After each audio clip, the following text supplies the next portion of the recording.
રાજ્ય સરકાર દ્વારા ટૂંક સમયમાં ઝઘડિયામાં એએસપીની પોસ્ટની ફાળવણી કરવામાં આવી છે, જેમાં ઝઘડિયાના એએસપી તરીકે અજયકુમાર મીણાની નિમણૂક કરવામાં આવી છે. નવનિયુક્ત એએસપી અજયકુમાર મીણાએ ઝઘડિયા તાલુકાના રાણીપુરા ખાતે વિલેજ વિઝિટ કરી હતી. વિઝિટ દરમિયાન એએસપી અજયકુમાર મીણા દ્વારા ઉપસ્થિત સરપંચ મીનાબેન વસાવા, ઉપસરપંચ મનોજભાઈ દેસાઈ, તાલુકા પંચાયત સભ્ય વિશાલ પટેલ, ગામ આગેવાનો તથા ગ્રામજનો સાથે તેમને પડતી સમસ્યાઓ બાબતે ચર્ચા કરી હતી. ઉપરાંત પોલીસ પેટ્રોલિંગ, ચોરીની ઘટનાઓ, કોઈ માથાભારે ઈસમો દ્વારા હેરાનગતિ બાબતે પૂછપરછ કરી હતી અને જો આવી કોઈ સમસ્યા હોય તો તુરંત ઝઘડિયા પોલીસ મથકનો અથવા તેમનો પોતાનો સંપર્ક કરવા જણાવ્યું હતું.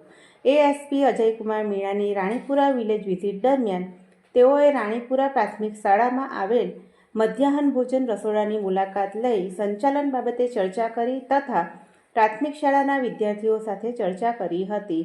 આ ઉપરાંત રાણીપુરા ગામ ખાતે આવેલ કસ્તુરબા ગાંધી બાલ વિદ્યા મંદિરની પણ મુલાકાત લીધી હતી અને કેજીબીવીનું સંચાલન કેવી રીતે થાય છે, સંચાલન દરમિયાન કોઈ સમસ્યાઓ બાબતે પૂછપરછ કરી હતી તથા બાળકીઓની સુરક્ષા બાબતોના પાસાઓ ચકાસ્યા હતા અને કંઈ પણ સમસ્યા હોય તો તુરંત ઝઘડિયા પોલીસ મથકનો સંપર્ક કરવા જણાવ્યું હતું.